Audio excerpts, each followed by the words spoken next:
Di sapi itu dia terdiri dari 4 cincin serviks. Serviks itu artinya leher rahim. Kalau kita di manusia itu bisa sampai 10. Makanya ada bukaan 1 sampai 10. Jadi yang membuka itu adalah cincin serviks. Buka. Cincin serviks yang menutup itu fungsinya adalah untuk mencegah ketika mikroorganisme itu masuk untuk mencemari daerah organ reproduksi dalam, contohnya uterus. Jadi untuk melindungi organ repro dalam ya. Serta biasanya dia fungsinya juga untuk menseleksi sperma yang masuk. Dan cincin serviks ini dia kebuka itu ketika lagi fase akan partus. Partus artinya melahirkan. Partus sama lagi estrus. Estrus itu birahi. Jadi dia akan membuka. Atau kadang juga serviks itu juga kita sebut sebagai jalan lahir. Paham ya? Nggak sadar pertanyaan? Ada? Kita next. Jadi itu untuk serviks. Oke, jadi terdiri dari 4 cincin. Ya, kemudian kalau kita lihat, jadi setelah dari serviks kita akan menuju ke uterus. Uterus itu terdiri dari 3 sebelumnya. Jadi ada serviks yang tadi leher rahim, uterus itu rahim, ada leher, ada badannya namanya corpus uteri. Dan ada yang tanduknya itu namanya cornua uteri. Kita akan menuju ke corpus. Di corpus uteri itu terdiri dari lapisan-lapisan dari uterus ya. Jadi terdiri dari 3 lapisan. Kalau dari luar itu namanya perimetrium ya. Perimetrium terluar, kemudian ada otot daerah rahim itu namanya myometrium. Dan untuk bagian dinding terdalamnya adalah endometrium. Jadi endometrium itu adalah dinding rahim bagian dalam. Biasanya itu tempat untuk embrio ini menempel. Jadi itu untuk bagian-bagian dari uterus. Nah, di uterus itu kalau kalian lihat di sini kayak ada kumpulan daging gitu ya. Itu namanya karankula. Karankula ya. Ini karankulanya. Enggak gini-gini itu karankula. Kemudian di bagian terluarnya ini perimetrium terluar. Bagian tengah yang ada kayak merah-merah itu otot. Otot yang fungsinya untuk kontraksi rahim. Baik itu dia mendorong ketika bayi itu akan keluar ya dari rahim, atau dia fungsinya juga untuk menjaga dari kebuntingan. Biasanya hormon yang diproduksi dari rahim itu namanya hormon PGF2 alpha, prostaglandin F2 alpha ya. Jadi ini uterusnya, ini karankula. Setelah dari corpus uteri kita akan melihat di sini ada cornua uteri. Cornua uteri itu dia bentuknya seperti tanduk kayak cornualis, prosesus cornualis, makanya disebut sebagai cornua uteri. Cornua uteri itu dibatasi oleh yang namanya bifocardium. Bifocardium. Jadi dibatasi oleh yang namanya bifocardium. Jadi kalau ada pembatas seperti ini di cornua uteri itu disebut sebagai tipe uterus bipartit. Bipartite. Kalau nggak ada bikornuanya, kalau nggak ada pembatasnya seperti bifocardium ini disebut sebagai bikornua. Kalau kita tipe uterusnya di wanita ya, di manusia itu adalah simplex. Jadi ada yang simplex, ada yang duplex tipe-tipenya. Ingat kalau di manusia tidak punya cornua uteri jawabannya. Jadi di sini cornua uteri baik itu kanan dan kiri. Nah inilah. Pada anjing juga ini ya, kayak gini juga tipenya. Kalian tahu kan anjing atau kucing banyak punya anak kan, atau babi? Jadi anaknya tuh diam di sini di cornua. Jadi 3 di cornua kanan, 4 di cornua kiri kayak itu contohnya. Jadi punya anaknya dia total ada 7. Jadi dia diamnya tuh di sini. Jadi ketika kita mau sesar, jadi yang sesar tuh dalam tores tuh bagian sini. Yang dirobek bagian ini. Tuh. Paham? Jadi setelah dari cornua uteri kita akan menuju ke ovida. Nah, pembatas antara cornua uteri dan tuba fallopi atau ovida. Jadi bagian depan, pintu bagian depan ini adalah ovidak ya. Yang kayak kawat-kawat ini yang akan terhubung langsung ke ovarium. Jadi pembatas depannya yang paling lateral itu namanya utero-tubal junction atau UTJ. Utero artinya uterus, tubal artinya tuba fallopi, junction artinya persimpangan. Jadi utero tubal junction pembatas di antara Cornuauteri dan juga tuba fallopi bagian titik-titik. Jadi tuba fallopi itu terdiri dari 3. Terluar itu kita sebut sebagai isthmus. Kemudian yang tengah-tengah itu disebut dengan ampula ya. Dan yang paling dekat dengan ovarium itu disebut sebagai infundibulum. Jadi tempat fertilisasi atau pembuahan itu terjadi di ampula. Ampula ya. Oke, pembatasnya tadi uterotubal junction, dia akan menuju ke bagian isthmus dari tuba fallopi. Baru nanti di sana ada sekat juga. Sekat di antara isthmus dan ampula itu namanya ampulari isthmic junction.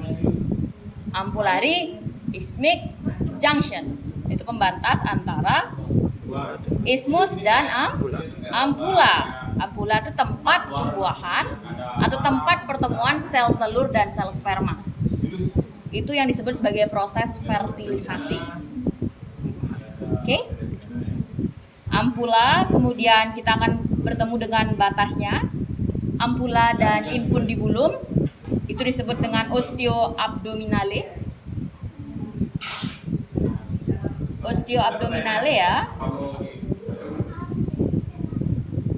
Ini adalah udah bagian infundibulum di sini, osteoabdominale itu di sini ya.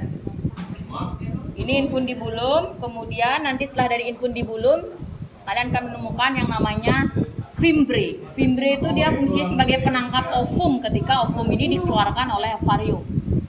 Fimbre kayak bentuknya itu kayak finger, kayak jari. Jadi dia menangkap ini ovarium, ini fimbre. Jadi dia fungsinya adalah menangkap dari ovum atau sel telur. Yang memproduksinya adalah si ovarium ini. Ovarium itu terdiri dari 2 fungsi, endokrin dan eksokrin. Endokrin yang memproduksi hormon dari estrogen dan progesteron. Kalau eksokrin berarti dia memproduksi dari sel ovum atau sel telur. Dan akan dikeluarkan. Jadi kalau ovarium itu terdiri atas bagiannya itu ada corpus luteum. Jadi yang kuning ini adalah corpus luteum. Ini ovarium ya. Ini apa? Kemudian yang kalian lihat kayak bening-bening kayak boba ini, kayak bubble, itu namanya follicle.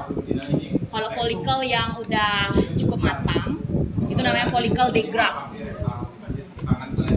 Nah, follicle degraf. Oke. Degraf ya. Jadi ovarium akan melepaskan sel ovum akan ditangkap oleh fimbre yang bentuknya kayak finger jari. Kemudian akan disalurkan menuju ke infundibulum. Baru dia ke ampula. Di ampula dia terjadi proses fertilisasi pembuahan, dibawa menuju ke isthmus. Baru dia akan lewati uterotubal junction menuju ke cornuauteri, ngelewatin sekatnya yang namanya bifurcation. Nah, di cornua dan corpus ini dia di sana terjadi proses implantasi ya. Jadi kayak penempelan embrio di sana. Jadi sepanjang perjalanan mulai dari ampula sampai cornua itu dia sudah terjadi proses pembelahan sel. Pembelahan jadi 1, 2, 4, 8 gitu. Jadi morula, blastula kalau kita ingat di SMA.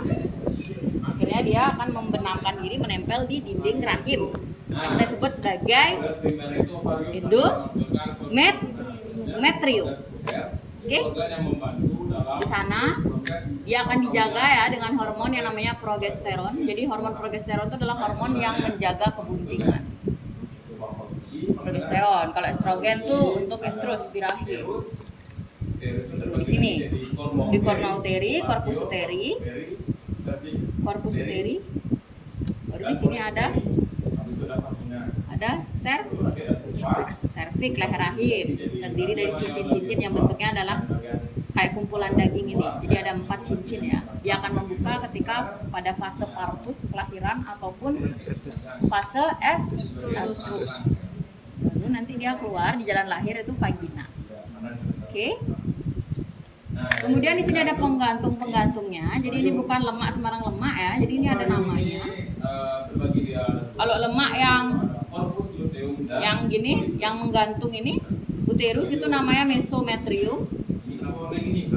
Penggantung dari uterus disebut dengan mesometrium. Penggantung dari tuba fallopiae disebut dengan mesosalping. Ini tuba fallopiae yang kayak kawat itu, kalau kalian tengok kelihatan ya. Yang kayak kawat nih merupakan tuba fallopiae. Penggantungnya jadi lemak-lemak pinggiran dari tuba fallopiae ini merupakan mesosalping. Kemudian penggantung dari ovarium itu disebut dengan mesovarium. Jadi ada 3 penggantung. Mesometrium, mesosalping sama mesovarium. Oke. Ke sana ada pertanyaan? Boleh ditutup? Jadi ini ya otot-ototnya. Jadi ini perimetrium, jadi peri itu artinya tepi ya, paling tepi atau paling luar, perimetrium. Kemudian yang ada kayak otot-ototnya itu namanya myometrium. Myo itu otot artinya. Kemudian yang paling dalam itu namanya endometrium. Kemudian di uterus itu terdapat arteri. Arterinya ini akan kelihatan banget atau dia berdesir keras ketika janin itu usianya di atas dari 3 bulan. Itu namanya arterina uterina mediana. Arterina uterina mediana atau AUM. Arterina uterina mediana. Paham ya? Ini gini ya. Ini rektum ya. Jadi ini bukan vagina. Vagina itu mulai dari bawah sini. Ini vulva. Mungkin cara-cara gini dia kayak ada apa namanya? Jadi keluar. Ini vulva di sini ya. Jadi yang paling luar ini. Ini vulva. Vulva, labia mayor, labia minor. Vagina ya terdiri dari kelenjar-kelenjar yang fungsinya tuh produksi mukus itu terlendir. Baru dia masuk, ini tampak dalamnya seperti ini cincin serviks. Kalau dia tak buka, dia akan tampak seperti ini. Jadi ketika kalian raba, kalian kan merasakan kayak rasanya tuh keras, karena hanya dia sendiri hal itu. Jadi patokannya untuk meraba organ reproduksi itu kalian harus tahu serviksnya itu di mana. Dengan cara ini tampak keras ya, teraba keras karena dia terdiri dari cincin serviks. Ada pertanyaan? Ada. Kita nggak bahas organnya. Kita penggantung nih yang lapisan putih terluar nih, kayak karet itu. Ini penggantung nih, kayak lemak ini ya. Penggantung. Nah, kemudian untuk ampula itu sebenarnya di bagian dalam itu udah ampula. Jadi bagian ini ampula, ismus, ampula, cuman tidak terlalu kelihatan sih. Yang penting kalian tahu aja bagian-bagiannya sih. Ya. Ini baru infundibulum. Infundibulum ya, keras. Nggak keras-keras banget. Ini infundibulum. Kelihatan ya, beda banget. Kayak saluran kecil. Jadi sperma itu berenang dari vagina sampai jauh ini. Jauh ya. Oke, kemudian di sini baru ada fimbre nanti. Fimbre itu letaknya emang nempel sama ini, ovarium. Kayak finger dia, kayak jari. Yang kuning ini namanya corpus luteum. Kemudian ada yang kalian lihat nih kayak warnanya beda kan? Kayak biji-biji boba atau apalah kita lihat. Itu namanya folikel. Jadi folikel itu dibagi menjadi berapa tipe. Jadi ada folikel 1, 2, 3 sampai dia akan folikel degrad. Folikel degrad itu memang dia mengandung dari sel ovum yang siap untuk dikeluarkan gitu. Jadi ketika dia folikelnya pecah, dia akan kempes menjadi corpus rubrum gitu, warna merah dulu, akhirnya jadi warna kuning kayak gini.